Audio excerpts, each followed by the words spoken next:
మొదటి పేతురు పత్రిక 3వ అధ్యాయం 2వ వచనం. అటువల్లే స్త్రీలారా మీరు మీ స్వపురుషులకు లోబడి ఉండుడి. అందువలన వారిలో ఎవరైనాను వాక్యమునకు అవిధేయులైతే వారు భయంతో కూడిన మీ పవిత్ర ప్రవర్తన చూసి వాక్యం లేకుండానే తమ భార్యలు నడవడం వలన రాబట్టబడవచ్చు. ప్రవర్తన ఏందది? సాధు అయినట్టి, మృదు అయినట్టి, అక్షయ అలంకారము, మీక్నెస్, ప్రేమ. భర్తలైన వారు ఏం చేయాలి?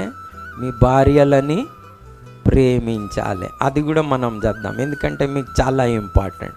ఎందుకంటే పెళ్ళికి డౌరీలు ఇచ్చుడు, పెద్దగా డిన్నర్ చేసుడు, స్టేజ్ కట్టుడు, బ్యాండ్లు వాయించుడు, ఆడుడు చాలా సులభమైన పని.